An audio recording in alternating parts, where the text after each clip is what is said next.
반갑습니다.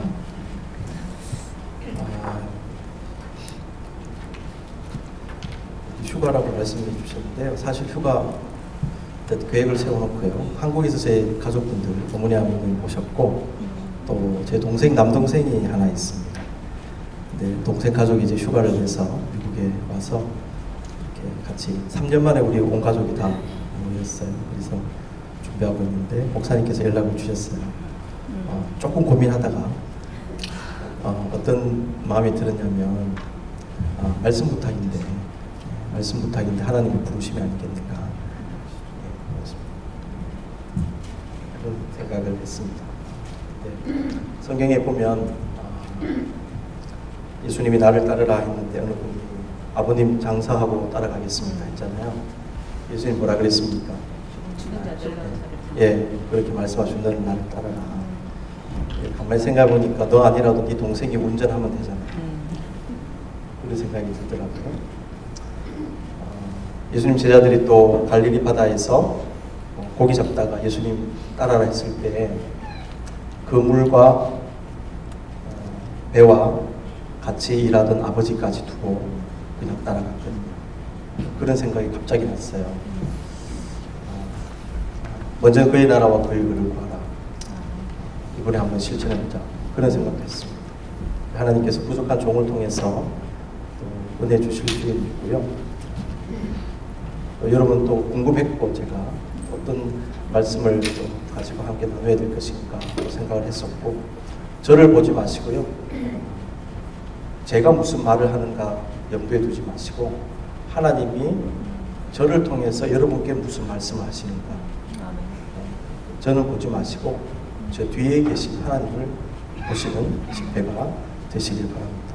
저는 아무 보잘것없는 사람, 저는 그냥 기도하고 준비한 대로 말씀을 선포하는데 성경께서 이 인간의 언어로 전파되어지는 그 말씀을 통해서 여러분 각자에게 어떤 말씀을 주시는가 여기에 한번 포커스를 두시면서 이번 집회에 보내시면 참 좋겠습니다.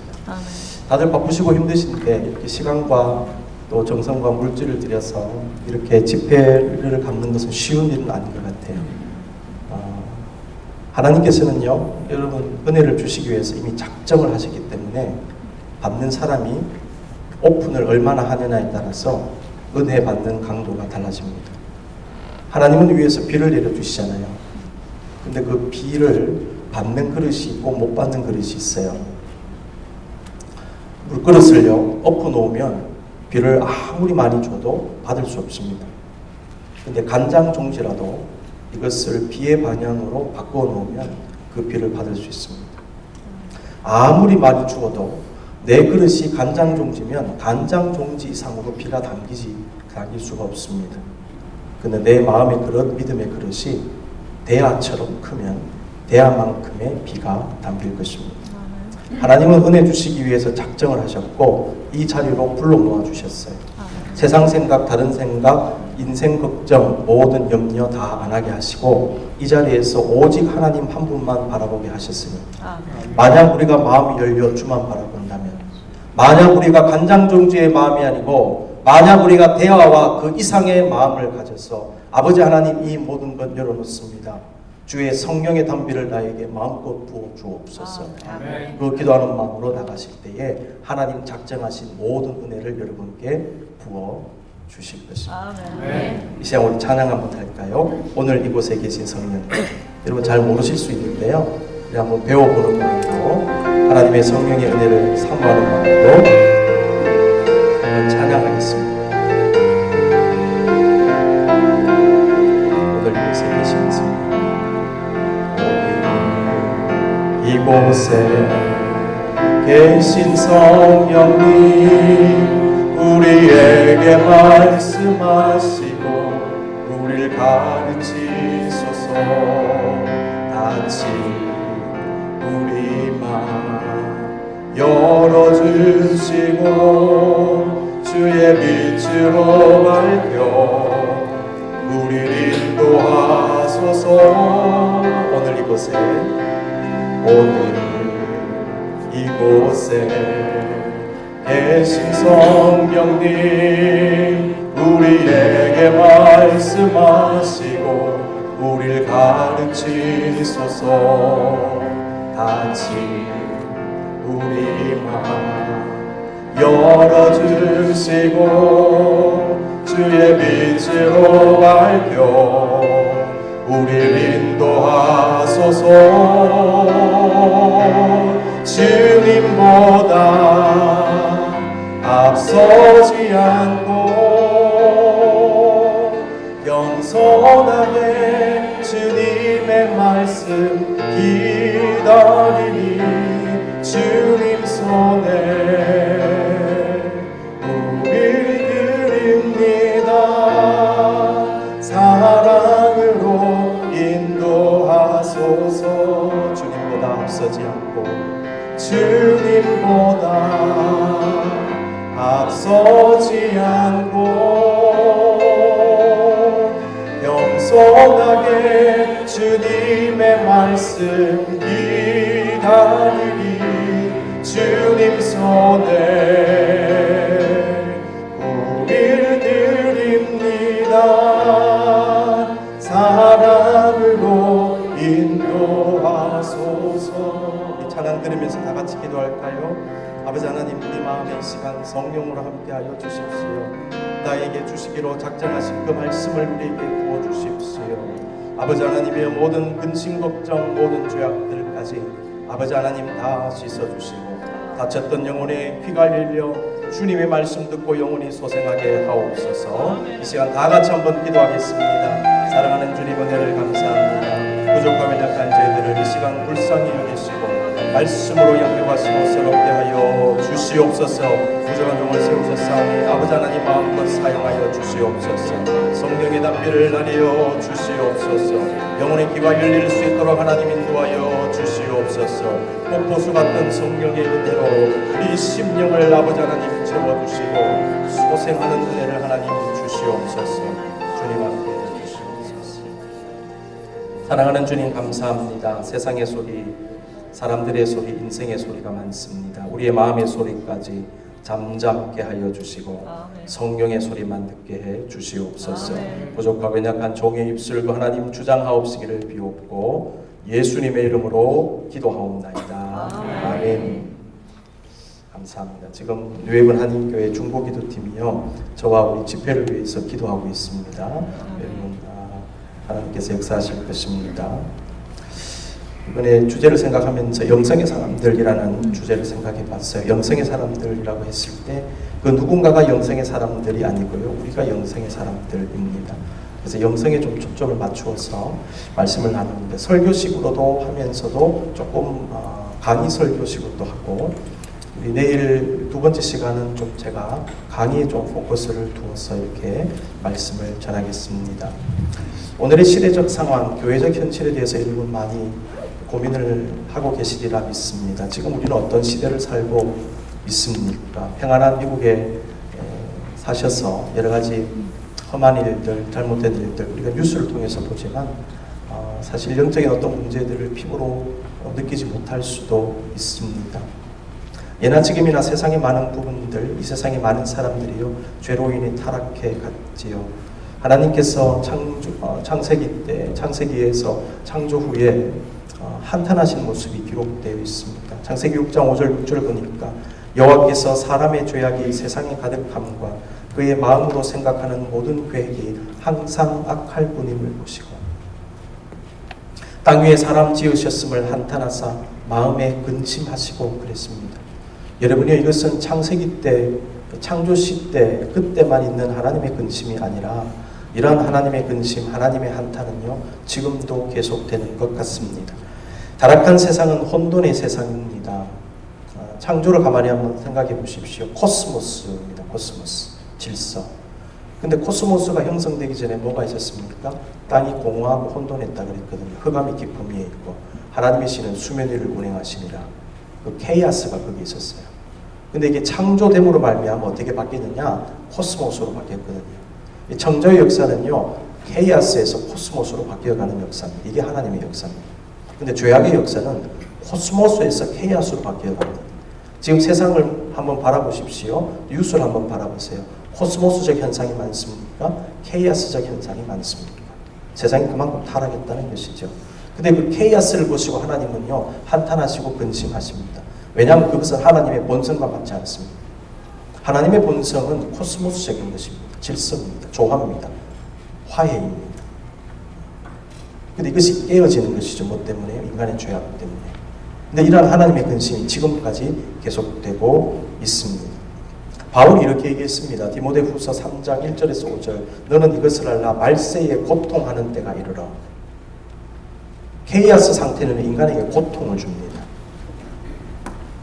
사람들이 자기를 사랑하며 돈을 사랑하며 자랑하며 교만하며 비방하며 부모를 거역하며 감사하지 아니하며 거룩하지 아니하며 무정하며 원통함을 풀지 아니하며 모함하며 절제하지 못하며 사나우며 선한 것을 좋아하지 아니하며 배신하며 조급하며 자만하며 쾌락을 사랑하기를 하나님 사랑하는 것보다 더하며 경건의 모양은 있으나 경건의 능력은 부인하는 자니 이 같은 자들에게서 내가 돌아서라.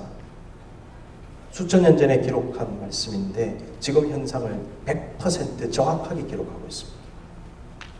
지금뿐일까요? 창조가 되고 난 다음 인간이 타락한 이후에 이와 같은 현상은 그때부터 시작된 것입니다. 하나님의 인간을 향한 한탄과 근심이 죄악 때문일까요? 성경을 보면 그렇지 않은 것 같아요. 또 하나의 하나님의 근심거리가 있습니다. 미성숙입니다. 타락한 인간은 성숙을 지향하지 아니하고 끊임없이 미성숙 상태에 남아있는 것 같습니다. 예수님도 제자들을 향해서 미성숙을 끊임없이 지적하시고 구제람하셨죠. 특별히 믿음이 없다고요. 마가복음 9장 19절 보면 대답하여 이르시되 믿음이 없는 세대여 내가 얼마나 너와 함께 있으며 얼마나 너희에게 참으리요 그를 내게로 데려오라 하시매 단순한 믿음의 부족뿐만 아니고 제자들의 한없는 미성숙에 대한 예수님의 한탄입니다. 그래서 우리가 타락의 모습과 함께 미성숙의 모습, 인간이 가지고 있는, 저와 여러분이 가지고 있는 거기에 대한 문제의식을 가질 필요가 있다라는 것이죠. 바울도 이렇게 얘기합니다. 고린도전서 3장 1절 2절 형제들아 내가 신령한 자들을 대함과 같이 너희에게 말할 수 없어서 육신에 속한 자 곧 그리스도 안에서 어린아이들을 대함과 같이 하노라.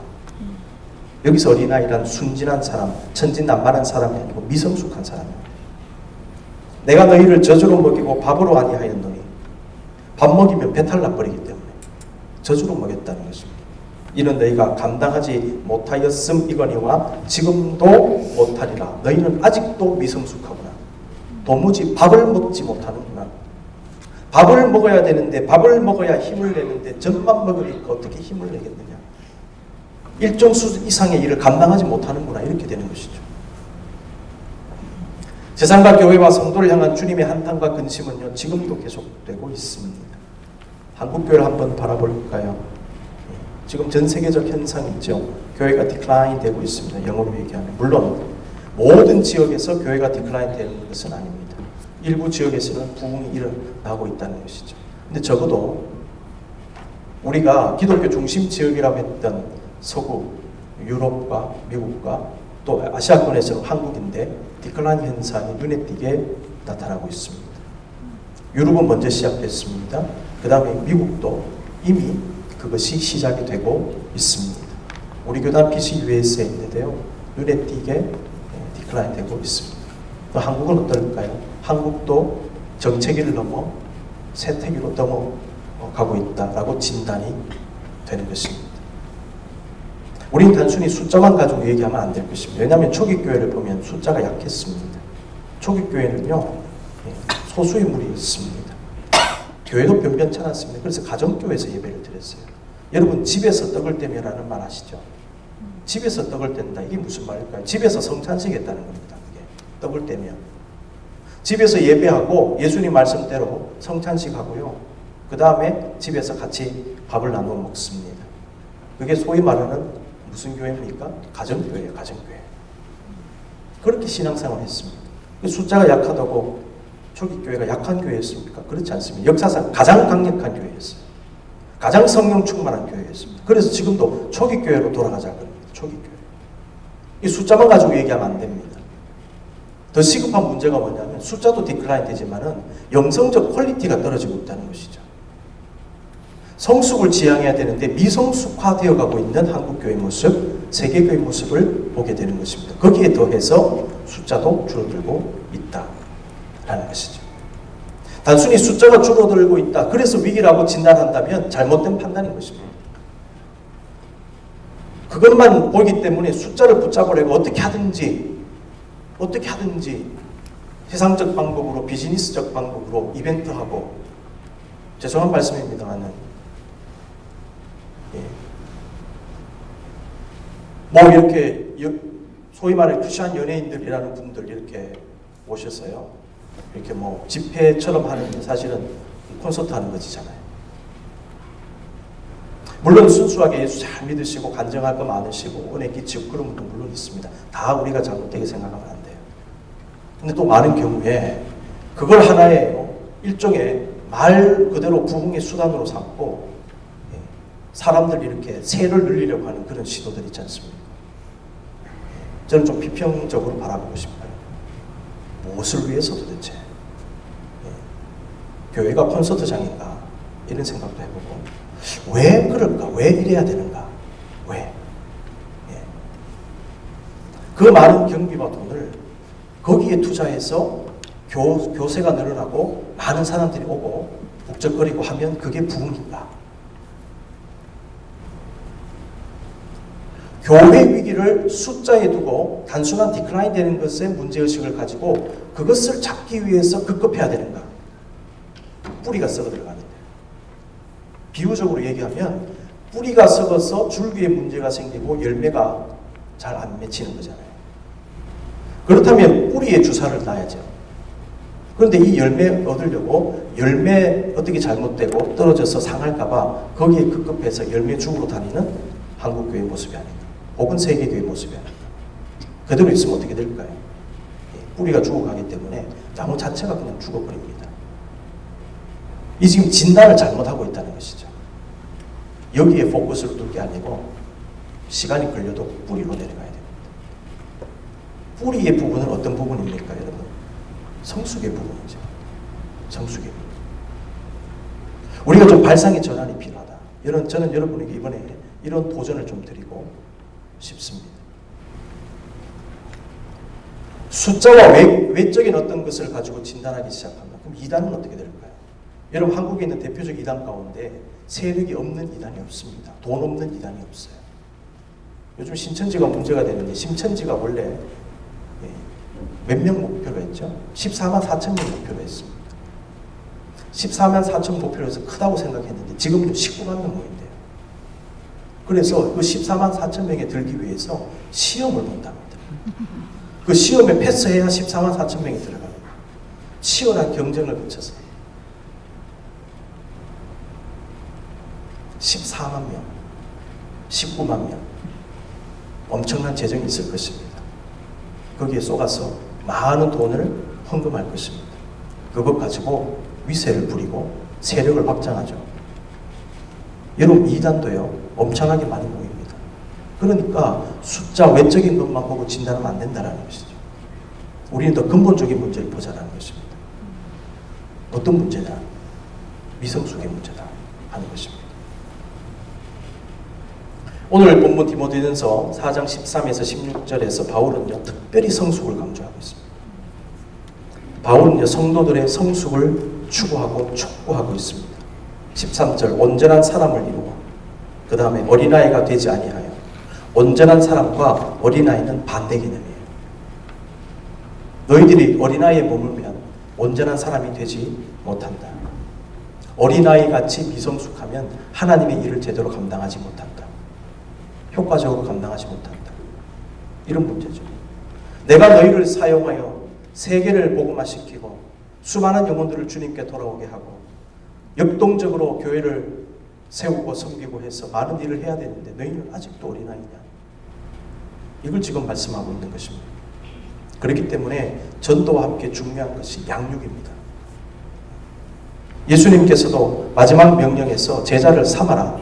내가 너희에게 가르치고 분부한 모든 것을 가르쳐라. 내가 너에게 분부한 모든 것을 가르쳐라. 그 다음에 지키게 하라. 그러니까 제자로 삼고 세례를 주고 말씀 전하고 예수 믿게 하는 것 플러스해서 가르쳐 지키게 하는 거, 이게 중요하단 말이에요. 근데 우리는 전하기는 전하는데 가르쳐 지키게 하지 않아요. 그러니까 양육이 안 되니까 어린아이 상태로 그냥 머무르 있는 것입니다. 신앙생활 50년 했는데 아직 어린아이 같습니다. 이 부분을 우리가 어떻게 감당해야 될 것인가? 여러분, 육신의 나이와 영적인 나이는 비례하지 않습니다. 그렇다고 무조건 반비례하는 것도 아닙니다. 육신의 나이가 많아질수록 영적인 나이도 많아질 수 있죠. 그런데 영적인 성장이 멈추면 육신의 나이는 많아지는데 영적으로는 어린아이인 것입니다. 이게 문제라는 것이죠. 성숙되지 않으면 어떤 일이 일어날까요? 본문 한번 보십시오. 미성숙하면 쏟는 현상이 나타납니다. 14절 보십시오. 이는 우리가 이제부터 어린아이가 되지 아니하여 사람의 속임수와 간사한 유혹에 빠져 온갖 교훈의 풍조에 밀려 요동하지 않게 하려 함이라. 미성숙한 사람이 쏘가 넘어갑니다. 미성숙하면 이단에 빠지고 미성숙하니까 마귀의 유혹에 빠지는 거죠. 쏟는 현상이 나타납니다. 미성숙한 인간은 타락한 세상에 속을 수 있습니다. 요한일서 2장 15, 16절 이 세상이나 세상에 있는 것들을 사랑하지 말라. 누구든지 세상을 사랑하면 아버지의 사랑이 그 안에 있지 아니하니 이는 세상에 있는 모든 것이 육신의 정욕과 안목의 정욕과 이생의 자랑이니 다 아버지께로부터 온 것이 아니요 세상으로부터 온 것이라. 육신의 정욕, 안목의 정욕. 여러분 보는 것으로 말미암아 여러분 속습니다. 안목의 정욕에 빠진 분들은요, 내가 보는 것에 속습니다. 이게 안목의 정욕이죠. 근데 우리는 육신을 가지고 있고 감각적 존재이기 때문에 보는 것을 굉장히 중요하게 생각합니다. 그래서 육신의 정욕은 안목의 정욕과 반드시 연결되게 되어 있어요. 우리의 감각 중에 시각이 있거든요. 이 시각적인 어떤 작용을 통해서 정욕이 움직이고 활개를 치기 시작합니다. 그래서 예수님께 이적을 보여달라고 했잖아요. 예수님은 거부하셨거든요. 너희는 근본적으로 타락하고 잘못되어 있기 때문에 이적 잘못 보여줘 봤자 믿음을 가지지 않는다는 거예요. 그럼 왜 이적을 보여달라고 했겠습니까? 눈의 만족을 추구하기 위해서요. 눈의 감각, 눈의 정욕이 있거든요. 그래서 눈의 정욕이 있기 때문에 그것에 만족을 추구합니다. 안목의 정욕 때문에. 만족이 딱 되는 순간 그 이상 나가진 않아요. 믿음을 갖지 않습니다. 그 정욕이 충족됐기 때문에. 그래서 끝입니다. 그래서 하나님께서 아예 예수님께서 안 보여줘 버린 거예요. 너에게는 요나의 표적밖에 보여줄 표적이 없다. 이렇게 말씀하셨어요. 그렇게 예수님께서 기적을 일으키시고 죽은 사람도 살리셨는데 그런 정신 상태, 그런 내면의 상태에 있는 사람들에게 딱 스톱시켜버리는 것입니다. 돼지한테 진주 목걸이를 주지 않지 않습니까? 같은 맥락이죠. 인간은 자기 자신한테도 속습니다. 성경을 보면요. 롯은요, 작은 아버지인 아브라함과 헤어질 때 어떻게 됐겠습니까? 자기가 땅을 보고 골랐어요. 네가 좌하면 나는 우하고 네가 우하면 나는 좌하겠다. 아브라함이 선택권을 줬지 않습니까? 롯은 자기가 보기에 좋은 땅을 골랐습니다. 창세기 13장 10절 이에 롯이 눈을 들어 요단 지역을 바라본 즉 동편을 바라봤죠. 소알까지 온 땅에 물이 넉넉하니 여호와께서 소돔과 고모라를 멸하시기 전이었으므로 여호와의 동산 같고 애굽 땅과 같았더라. 눈에 보이는 거예요. 이 구절 한번 가만히 보십시오. 롯이 바라본 지역은요, 여호와의 동산 같고 애굽 땅과 같았더라. 실제로 여호와의 동산 같고 애굽 땅과 같았습니까? 그 지역은 어디입니까? 소돔과 고모라였어요. 소돔과 고모라 지역인데 애굽 땅과 같았고 여호와의 동산 같이 눈에 보였던 것이죠. 자기 눈에 자기가 속은 것입니다. 그래서 롯이 그 땅을 갔어요. 어떻게 됐습니까? 불받았지 않습니까? 그래서 억지로 하나님 아브라함을 생각하셔서 탈출시키지 않습니까? 이게 롯의 결과였다는 것입니다. 자기 눈에 속은 사람. 아담과 하와 역시요 속았습니다. 하나님께서는 선악과를 따먹지 마라 반드시 죽는다. 근데 마귀가 유혹을 하잖아요. 정말 그렇게 말씀하셨냐? 네 눈이 밝아져서 하나님처럼 될 것이다. 속았습니다. 여러분이요, 미성숙하면요 속습니다. 세상에 속고 마귀에 속고 죄악에 속고 내 눈에 속습니다. 내 마음에 내가 속습니다. 그래서요, 자기 때문에 시험이 되는 거죠. 여러분, 시험 들 때 외부적인 요소를 탓하지 마십시오. 내 안에 시험거리가 있기 때문에 그 시험거리가 자극을 받아서 내가 시험되는 거예요. 내 안에 시험거리가 없어야 시험이 안 되는 것입니다. 많은 사람이요, 자기 때문에 걸려 넘어져요. 자기 꾀에 자기가 걸려 넘어지고, 자기가 친 덫에 자기가 걸려 넘어집니다. 자기 정욕 때문에 시험되는 것입니다. 남 탓할 것 없다는 것이죠. 저와 여러분의 인생의 최대 적수는 누구라고 생각하십니까? 나 자신. 저는 젊은 사람인데 이제 40대 중반밖에 되지 않습니다. 제가 짧은 기간 부족한 사람이 목회를 하면서 생각하는 게 결국 나 자신과의 싸움이더라고요. 말씀을 준비하면서 혼자 사무실에 앉아서 그 고독을 견뎌내야 됩니다. 목사가 말씀을 준비하고 기도하면서 하나님의 세미한 음성을 듣고 말씀을 기록해 나가는데 엄청난 고독과 외로움이 몰려옵니다. 그거 이겨야 됩니다. 특히 저희가 사는 지역은 학생들 있고 뭐 한국 사람 있지만 사실은 뉴저지나 뉴욕같이 한국 분들이 그렇게 많지 않아요. 제가 상대하는 한국 분은 거의 우리 교인들밖에 없습니다. 그리고 저희 우리 네 식구, 저희 가족들 다 한국에 있고, 주중에 부목사님들하고 또 성도님들하고 한국말로 대화하는 거, 그거 다예요. 가끔 제가 이제 학교에 가서 연구도 하고 공부도 하고 설교 준비도 하고 그 다음 교회, 그 다음 신방 이렇게 하는데 그 반경이 그렇게 넓지 않습니다.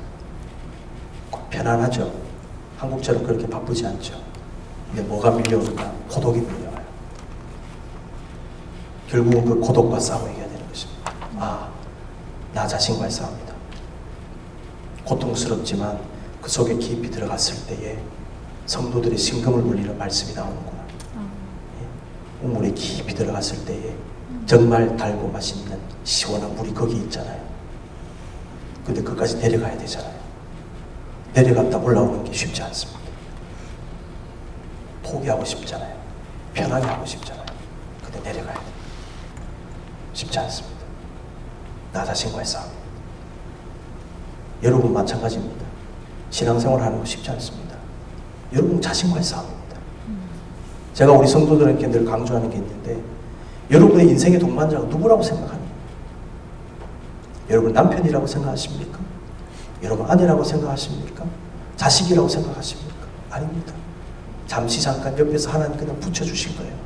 말 그대로 돔돔 배필이에요. 딱 때가 되면 언젠가는 탁 떠납니다. 아내도 떠나고 남편도 떠나고 자식도 떠나고 누가 남습니까? 나 혼자 남아요. 이 사실을 나이가 젊을 때부터 빨리 깨닫는 게 중요하다. 결국 내 인생은 하나님과 나다 말입니다. 근데 사람들이 이것을 알지 못해요. 사람들이 사람들과 산다고 생각합니다. 틀린 말은 아니지만 그러니까 하나님이 안 보인다는 것이죠. 그렇게만 생각합니다. 내 인생의 진정한 동반자는 하나님이고 내가 죽는 순간 내가 죽고 난 다음에 벌거벗은 모습으로 하나님 앞에 딱 서는데 그거는 생각하지 못하고 사람 쫓아다닌다고 신경을 다 쓰는 거예요. 떠날 사람들. 그 사람들 신경 써야 되지만 결국은 하나님이 나의 인생의 유일한 동반자가 된다. 이걸 빨리 깨닫는 게 중요합니다. 여러분 그걸 깨달으시면요 덜 외롭습니다. 밥 혼자 먹어도요 덜 외로워요. 왠 줄 아십니까? 주와 나와 함께 동행한다는 그 사실. 나의 유일한 동반자야.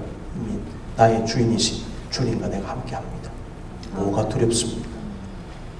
육신적으로는 힘들지만 이 생각을 우리가 좀 가질 필요가 있다라는 것이죠. 그래서 우리가 정말 내가 어떤 생각을 가지고 좀 살아야 되는가, 신앙생활을 해야 되는가, 그 부분에 대해서 깊이 한번 고민해보는 그런 시간이 좀 되었으면 좋겠어요. 내가 속지 말자. 결국 나를 이겨야 된다. 내가 나를 이기면 아담과 하와처럼 쏟지 않게 된다. 제 풀에 제가 죽지 않게 된다는 것이죠. 그래, 나를 이기자. 내가 성숙하자라는 것입니다. 그 다음에 미성숙하면요, 신앙의 본질에서 벗어남을 오늘 말씀하고 있습니다. 14절 다시 한번 보십시오. 온갖 교훈의 풍조에 밀려 요동하지 않게 하려 함이라. 왜 요동하는가? 미성숙하기 때문에 중심을 잡지 못합니다. 성숙할수록 말씀의 본질에서 떨어지지 않습니다. 근데 미성숙할수록 본질에서 멀어지는 것입니다. 미성숙한 교회일수록요, 복음의 핵심에서 자꾸만 떨어지는 거예요. 이게 사교 집단인지 이게 교회인지 분간이 안 가요. 엉망진창이 돼가고 있습니다. 가만히 보면 복음의 본질에서 떨어져 있어요. 소위 말해서 문제가 있고 아픔이 있고 고통이 있는 교회들, 가만히 한번 들여다보십시오. 사람 사이 관계가 파괴되어지고 무슨 재정에 문제가 있거나 또 목회자가 스캔들이 있거나 여러 가지 분란이 일어나거나 가만히 한번 보세요. 복잡한 문제들이 있죠.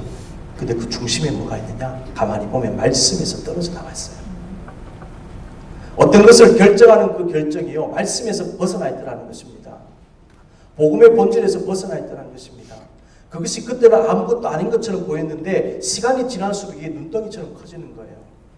추적 해보면요, 딱 그 문제가 걸려요. 여기서부터 잘못됐어요. 이거를 그때 덮고 그냥 지나왔기 때문에 나중에 터져나 버린 것입니다. 그래서 교회 한번 보십시오. 문제 있는 교회들요, 가만히 보면 옛날 일이 딱 건드려요. 그렇죠. 근데 그게 말씀과 벗어나 있는 것을 발견하게 돼요. 우리가 미성숙하면요, 신앙의 본질, 말씀의 본질에서 떨어져 나갈 수 있습니다. 온갖 교훈의 풍조에 밀려 요동하지 않게 하려 합니다. 이 문제를 어떻게 해결할까? 저는 신학 공부를 하고 목회를 해오면서 오랫동안 개인적으로 듣는 하나님의 음성 몇 가지가 있는데 그 중에 하나가 내적 성숙, 영적 성숙입니다. 내실을 기하라. 내실을 기하라. 성숙 없는 성장은 무의미합니다.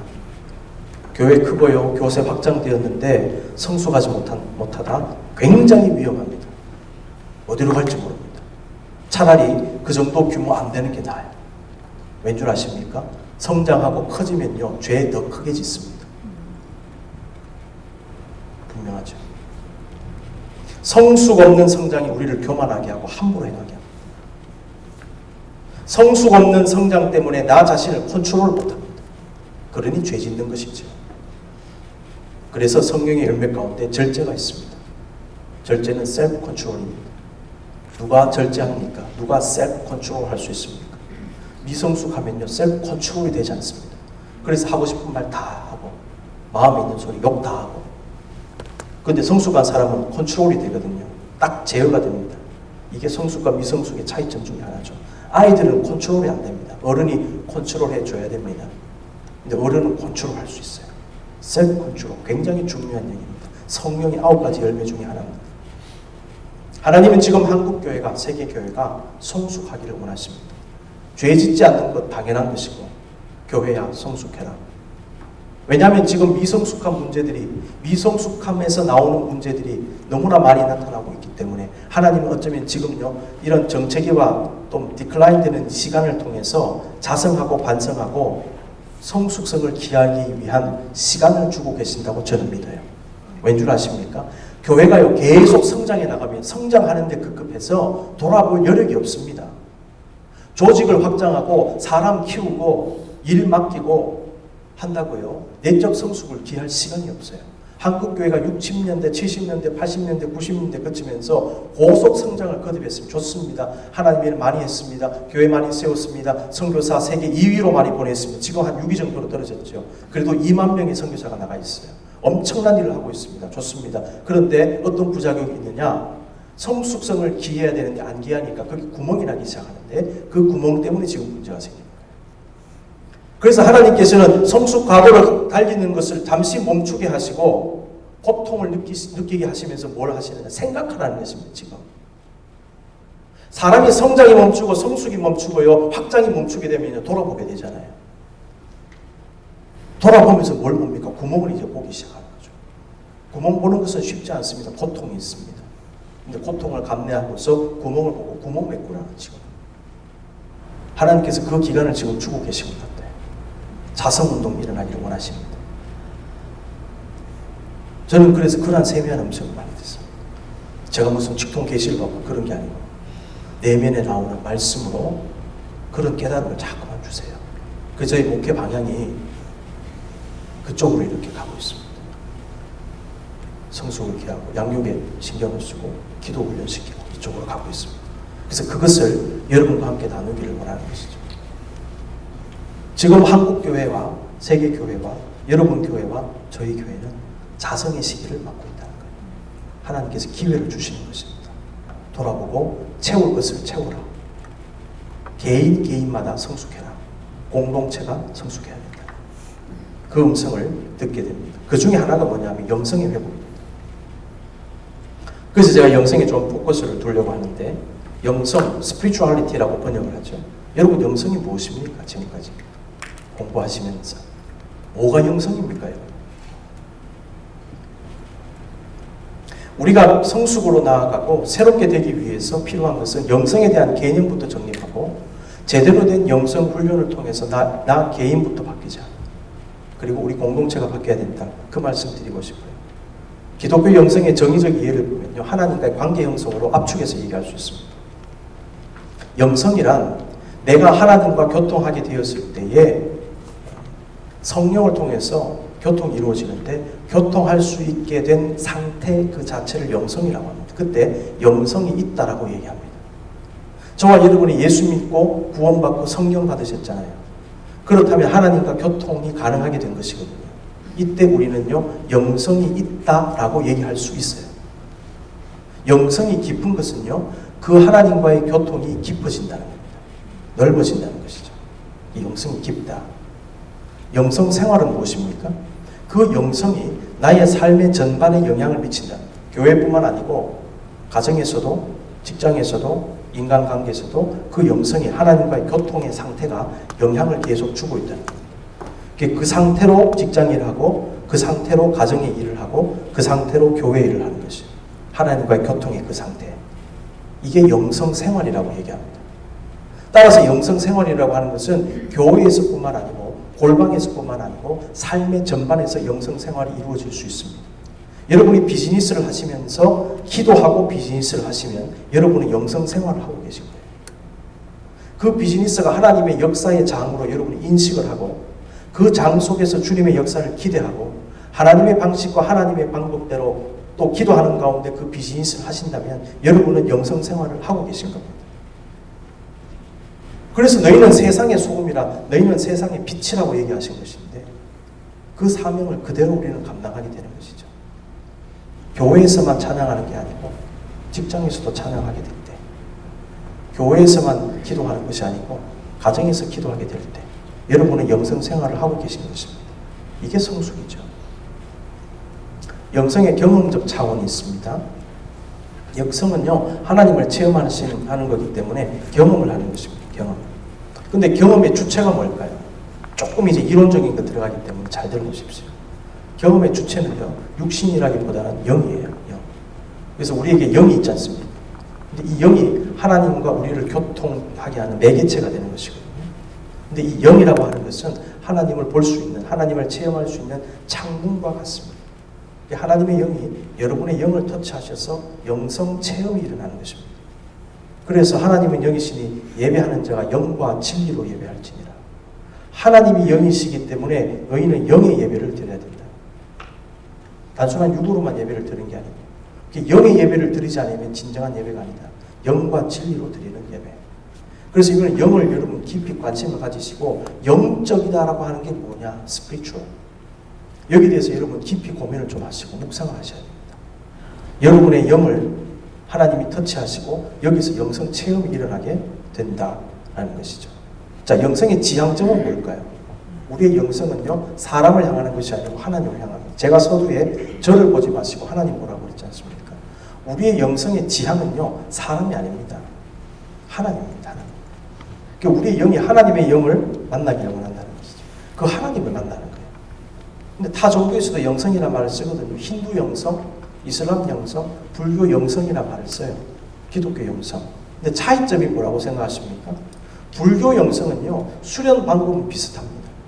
그런데 이게 엉뚱한 방향으로 가버립니다. 무로 갑니다, 무로. 무로 가고 해탈로 가면 끝입니다.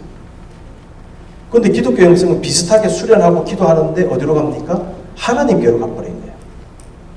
그러니까 수련 방법은 비슷하다 할지라도 묵상하고 가만히 앉아있고, 근데 이게 방향이 완전히 달라지는 것이죠. 우리는요, 하나님을 지향합니다. 하나님이 목적입니다. 그렇기 때문에 기독교 영성과 다른 종교의 영성은 차이가 있는 것입니다. 그 다음에 중요한 게 뭐냐면 성령입니다. 성령. 성령을 통하여 우리는 하나님을 체험하고, 성령을 통하여 주님의 말씀을 깨닫고, 말씀을 깨닫는 게 무엇입니까? 성령의 조명의 역사들, the illumination of the Holy Spirit. 우리가 어떻게 이 말씀을 믿음으로 받아들일 수 있느냐? 성령의 조명의 역사다. 조명의 역사는 알게 하시는 역사다 하는 것이죠. 그러니까 이 성령을 통하여 우리는 하나님의 영을 체험할 수 있다. 그래서 여러분이 영성생활, 기도생활, 찬양생활, 묵상생활, 말씀생활에 성령의 역사가 없으면 안 된다는 것입니다. 그래서 여러분 성령을 초대하셔야 됩니다. 자, 이러한 영성의 여러 가지 요소들이 있고요. 그 다음에 기독교 영성의 생명성과 역동성. 기독교 영성은 사람을 생명을 불어일으킨다는 거죠. 말씀을 한번 보면요. 창세기 2장 7절에 보면 여호와 하나님이 땅의 흙으로 사람을 지으시고 생기를 그 코에 불어넣으시니 사람이 생명이 된지라. 생기, the breath of life. 근데 생명이 된지라 living being, 살아있는 어떤 존재. 성령의 생기가 들어가면 살아있는 존재가 된다. living being이 된다. 그래서 여러분이 성령을 받게 되면 생동감을 얻게 됩니다. 교회가 아무리 연세가 많으셔도 성령의 역사가 있는 교회는 생동감이 일어납니다. 왜냐하면 성령의 역사는 생기의 영이기 때문에, 그리고 생명의 영이기 때문에 사람을 살리는 것이죠. 영이 살아나는 것입니다. 여러분 연세가 들고요, 육신은 연약해질지언정 영이 죽으면 안 된다는 것이죠. 영이. 여러분 그거 기도 제목입니다. 하나님 아버지, 내가 육신은 연약해지는데 내 영을 살게 해주시옵소서. 내가 영이 살아야 기도하고, 내가 영이 살아야 말씀을 듣고, 내가 영이 살아야 중보기도 해서 저 어린 심령들 하나님 앞에 올려드리지 않습니까? 영이 죽으면 안 된다는 것이죠. 어떻게 죽지 않습니까? 성령의 역사. breath of life. 생기를 받아 생명이 된지라. living being. 여러분 꼭 기억하실 수 있기를 바랍니다. 그러니까 다이나믹이 생깁니다. 역동성. 그래서 성령의 충만한 역사는 생명성과 함께 역동적 역사가 일어난다. 활기가 일어난다는 것이죠.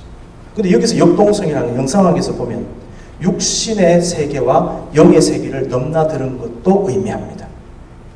우리가 영성 생활을 한다고 하는 것은요, 영적 세계를 넘나드는 것을 의미하는 거예요. 몸은 육신적 세계에 사는데 영은요, 신비한 것들을 경험하거든요.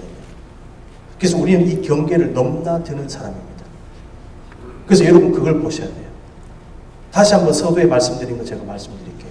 저를 보지 마시고 저를 여러분 눈에 담으시지만 하나님을 느끼시란 말이죠. 뭡니까? 육계와 영계를 넘나드는 거예요. 그래서 우리는 그 비밀한 것들을 아는 사람들입니다. 믿음의 비밀을 아는 사람입니다. 사도 바울은 믿음의 비밀이라고 얘기했거든요. 왜 비밀입니까, 여러분? 비밀은요, 아무나 알지 않습니다. Top secret. 1급 비밀은 그 아는 사람만 아는 것입니다. 그런데 믿음을 비밀이라고 얘기했습니다. 무슨 말일까요? 믿는 사람은 믿는데 안 믿는 사람은 절대로 안 믿는다는 것입니다. 아는 사람은 안다라는 것이죠. 모르는 사람은 몰라요. 그럼 누가 누구끼리 통할까요? 믿음의 비밀을 아는 사람끼리 통하는 거예요. 그리고 비밀의 주체와 통하는 것입니다.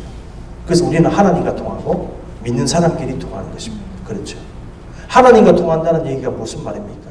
영계를 넘나든다는 얘기예요. 그래서 영적 세계를 위해서 우리는 기도합니다. 영적인 역사를 위해서 기도합니다. 하나님 나라와 의를 위해서 기도합니다. 믿음은 바라는 것들의 실상이요, 보이지 않는 것들의 증거다 그랬죠. 눈에 안 보이는데 있다고 믿고 그것을 구한다는 얘기입니다. 그러니까 영계를 넘나드는 것이죠. 이게 영성적 특징 중에 하나다라는 것입니다. 그렇기 때문에 여러분이 기도 생활할 때에 성령의 은혜를 받기 위해 애를 많이 쓰셔야 돼요. 여러분의 목사님에게 성령의 은혜가 있게 해주십시오. 여러분의 자녀에게, 여러분 자신에게 성령의 은혜가 있게 해주십시오. 우리 공동체에게 성령의 생기의 역사가 있게 해주시옵소서. 이 지구상에 있는 모든 교회들의 기도의 제목이 되어야 될 줄로 믿습니다. 그것 때문에 우리가 산다는 것이죠. 역동성과 생명성. 영성 체험의 그럼 결과가 무엇일까요? 하나님과의 관계라 그랬죠. 교통이라 그랬죠. 관계를 이루고 교통을 이루고 그 상태로 끝날까요? 결과가 반드시 있는데 반드시 열매를 맺어야 됩니다. 갈라디아서 5장 22절 23절 오직 성령의 열매는 사랑과 희락과 화평과 오래 참음과 자비와 양성과 충성과 온유의 절제니 이 같은 것을 금지할 법이 없느니라. 영성 생활의 결과는요, 열매입니다. 어떤 식으로든 열매를 맺게 되어 있습니다. 행함이 없는 믿음은 죽었다. 그 말이 무슨 말일까요? 믿는 자는 반드시 믿음의 표현으로서 행함이 있게 되어져 있다. 내가 성령의 은혜를 받고 하나님과의 교통에 들어가고 영성의 사람이 되었으면 반드시 그 영성의 결과물들이 나와야 된다는 것이죠. 내가 성령의 사람인가? 성령의 은혜를 받았는가? 그렇다면 성령의 열매로 알 수 있다는 것입니다. 여러분들 어떤 열매를 맺고 계십니까? 여러분의 영성적 열매가 있으신가요? 여러분의 신앙의 열매를 맺어가십니까? 이거 진지하게 고민해야 됩니다. 오늘날의 교회들이요, 신앙의 열매를 맺어가고 있는가? 어떤 형태의 열매를 맺어가고 있는가? 내 인생의 열매는 무엇일까? 내가 나중에 주님 앞에 설 것인데 나는 어떤 열매를 맺어 주님께 드릴 수 있을까? 그 여러분 열매 한번 중간 점검해 보실 수 있기를 바랍니다. 영성적 열매가 중요합니다. 가장 기본적 열매는요, 성령의 9가지 열매, 기본적으로. 그 다음에 플러스 알파 아니겠습니까? 어떤 형태로든 열매가 필요하다는 것이죠. 자, 몇 가지만 더 하고 오늘 마치겠습니다. 영성훈련이 필요한데 영성훈련을 어떻게 할 것인가에 문제가 있습니다. 자, 영성은 하나님과의 관계라 그랬죠. 내일 우리가 좀 자세하게 이론에 대해서 말씀을 드리기 원하는데요. 몇 가지 모델이 있어요. 그 중에 하나가 오늘 제목입니다. 그리스도를 본받아. 우리가 영성을 잘 이루어 가야 된다. 영적 성장을 해야 된다. 어떤 모델이 필요하다는 것이죠. 밑도 끝도 없이 영적 성장을 얘기할 수는 없습니다. 근데 성경을 가만히 보십시오. 어떤 모델을 제시하고 있어요. 오늘 본문 말씀 뭐라 그랬습니까? 그리스도의 장성한 분량. 아, 그렇구나. 그리스도의 장성한 분량으로 자라나는 것이 일종의 영적 성장이 되겠구나. 그걸 가지고 영적 성장이라고 얘기할 수 있겠구나. 개념을 잡아간 거죠. 그래서 중세나 고대 영성가들이 그런 식으로 이 테마를 만들기 시작했어요. 아, 그리스도를 본받는 것. 그래서 그리스도를 본받음의 모델이 있습니다. The Imitation of Christ. 그래서 토마스 아켄피스라는 분이 정식으로 자기가 묵상한 걸 책으로 펴냈어요. 여러분, 제가 여러분에게 꼭 읽어야 되는 책 몇 권만 소개해드린다면, 딱 2개만 소개하라면 저는 첫 번째 성 어거스틴의 고백록을 소개해드리고 싶습니다. Confessions. 두 번째 책을 소개하라고 얘기하면 중세의 토마스 아켄피스의 그리스도를 본받아라는 책을 꼭 여러분께 소개하기를 원합니다. 저희 교회 교인들의 영성훈련반이 저희가 있는데 거기에서 반드시 읽는 책 가운데 하나가 그리스도를 본받아라는 책입니다.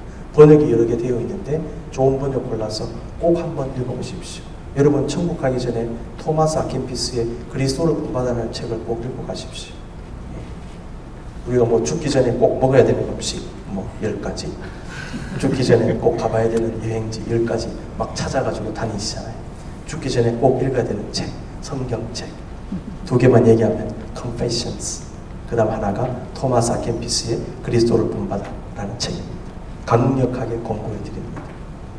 뭘 기록했느냐? 내가 어떻게 그리스도를 본받을 수 있겠는가? 거기에 대한 심각한 고민을 가지고 묵상하면서 말씀에 근거해서 자기 묵상록을 적은 거예요. 그게 그 위대한 그리스도를 본받아라는 책이 된 것입니다. 거기에 자기가 은혜 받았던 것, 세미한 음성 들었던 것, 이런 것들, 기도문들 막 기록해 놨는데 어떻게 하면 우리 내면이 그리스도를 본받을 수 있겠는가? 오늘 한국교회가 많이 신경 써야 되는 부분 중에 하나가 그리스도를 본받는 것입니다. 그리스도의 제자라고 얘기는 하는데 머리만 발달됐습니다.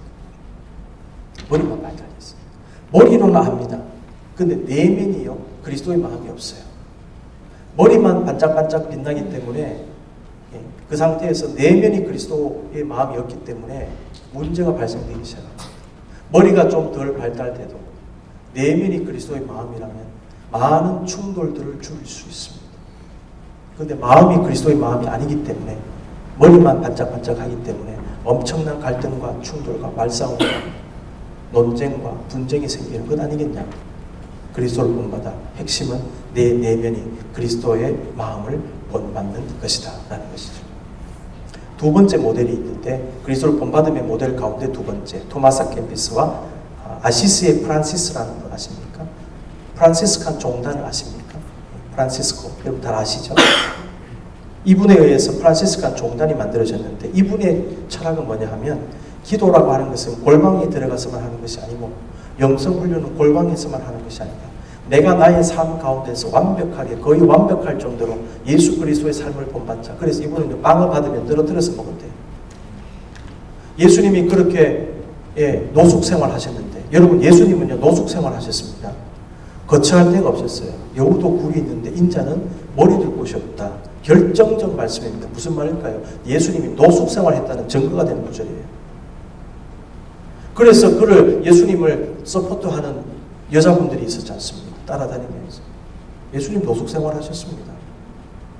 그러니까 이 노숙 생활을 한 걸 아니까 프란시스가 이탈리아의 대부호의 아들인데 엄청난 재산가입니다. 다 포기하고 나는 예수님처럼 살겠습니다 하면서 일으킨 운동이 탁발수도 운동입니다. 탁발수도 운동이 뭐냐 하면 빌어서 먹는 겁니다.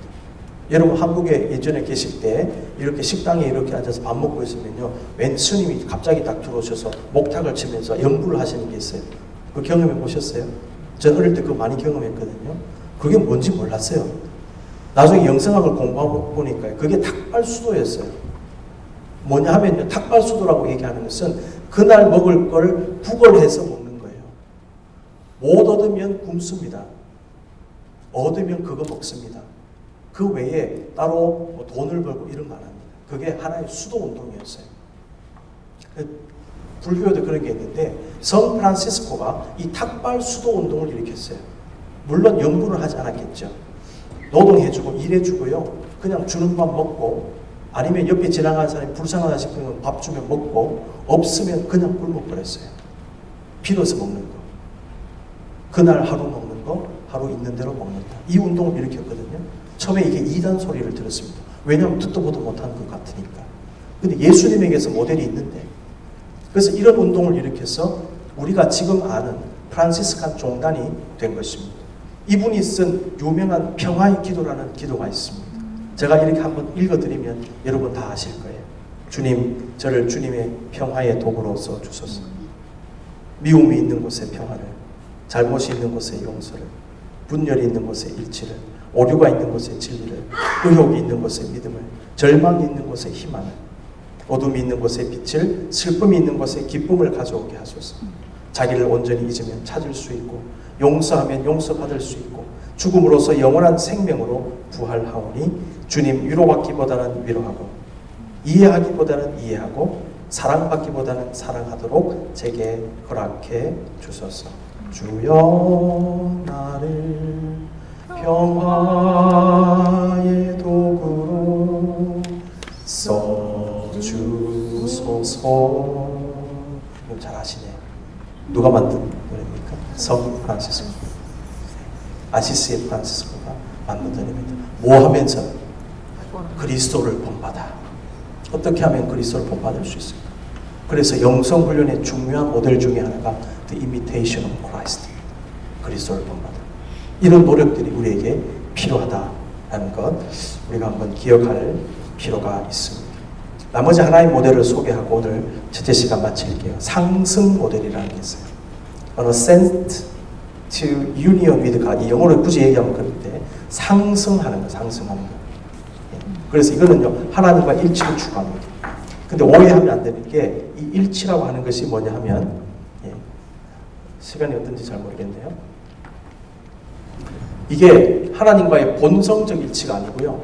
본성적 일치가 아니고 의지의 일치입니다. 마음의 일치를 얘기하는 거예요. 그래서 우리가 마치 밑에서 영적으로 성숙하면 점점 올라가서 주님과 일치가 되어져요. 마음 일치가 되어져요. 그 상태를 꿈꾸면서 올라가는 형태의 사다리 타고 올라가는 듯한 이런 형태의 영성 훈련.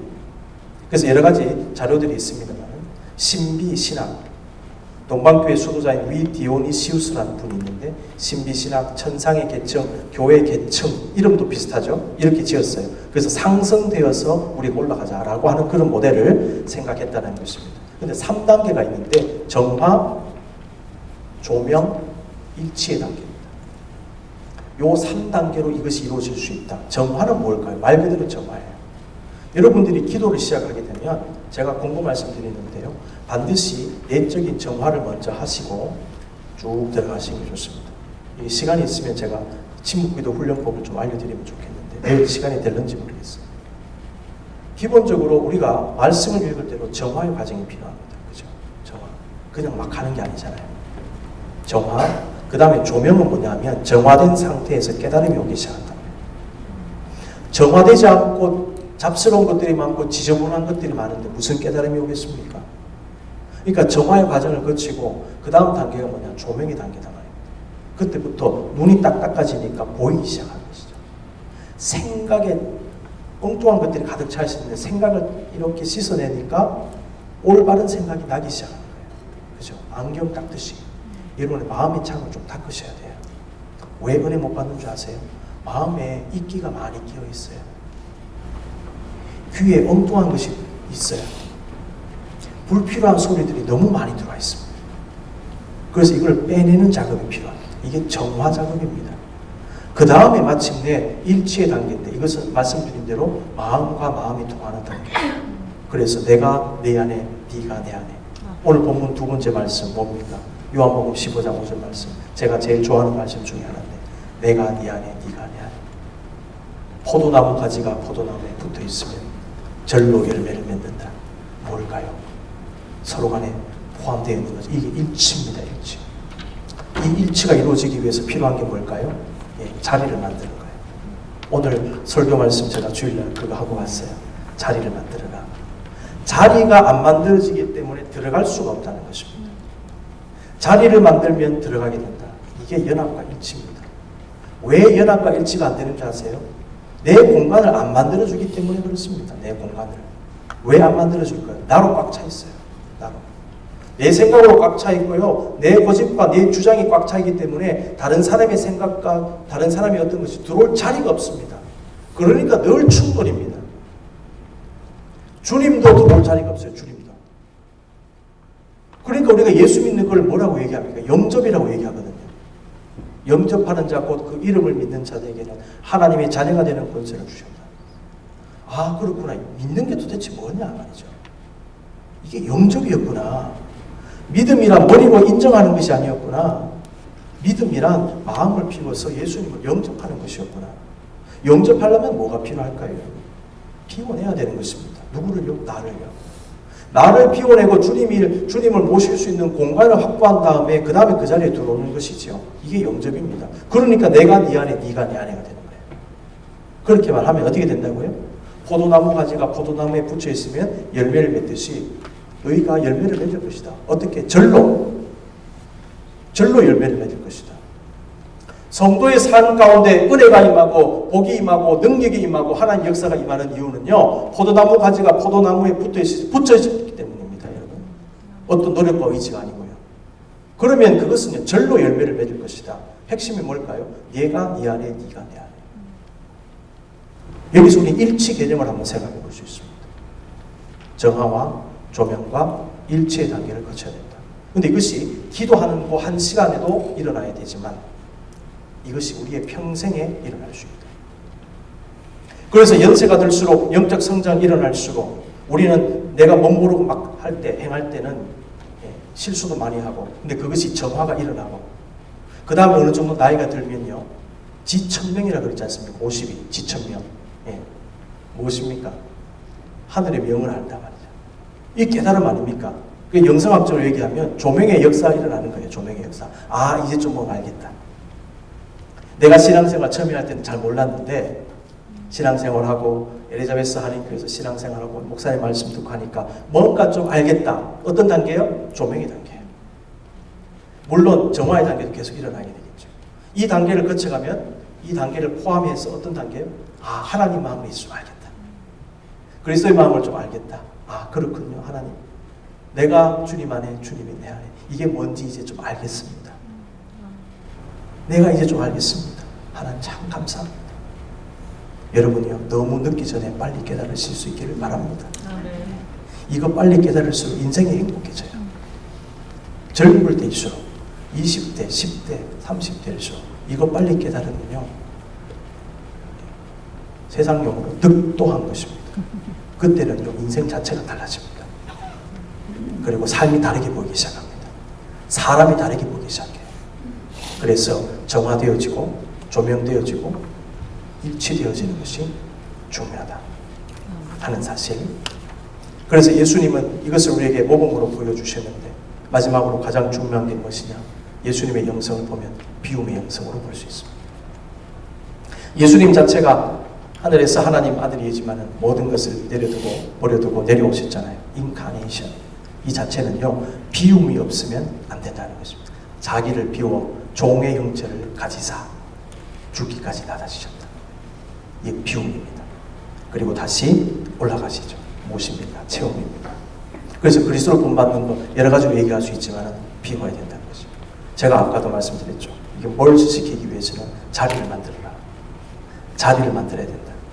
내 마음에 주님이 임하실 자리. 어떻게 합니까? 비워내라는 것입니다. 뭘 비워낼까요? 생각부터 비워라. 여러분 기도하실 때요, 기도 제목 중요하잖아요. 여러분 너무 기도 제목 붙잡지 마세요. 그거 하나님한테서 안 온 것일 수도 있어요. 제가 배우자를 위해서 기도하는데 군대에서 제가 본격적으로 기도했거든요. 그전에 물론 기도 많이 했죠. 근데 본격적으로 1996년에 본격적으로 기도하고 2000년에 제 와이프 될 와이프를 만났어요. 집중적으로 기도했습니다. 근데 그때 기도할 때, 기도를 본격적으로 시작할 때 제가 많은 기도 제목들이 있었어요. 배우자를 위해서. 하나님께서 다 쳐내셨어요. 3가지만 딱 남았습니다. 여러분 기도 제목도 하나님이 정리하십니다. 왠 줄 아세요? 아무리 신앙적으로 보이고 아무리 믿음 좋은 것처럼 보여도 그것이 여러분의 육신적 생각일 수 있다는 거예요. 신앙을 가장한 육신적 생각이 있습니다. 여기에 많은 성도들이 쏘아넘어가요. 그래서 기도하실 때 분별하셔야 돼요. 기도 제목도 하나님 앞에 맡기십시오. 그러면 기도해야 할 제목으로 하나님 바꾸어 주시고 정리해 주세요. 저는 이걸 체험했어요. 3가지 딱 남았습니다. 그게 뭐냐? 안 가르쳐 드립니다.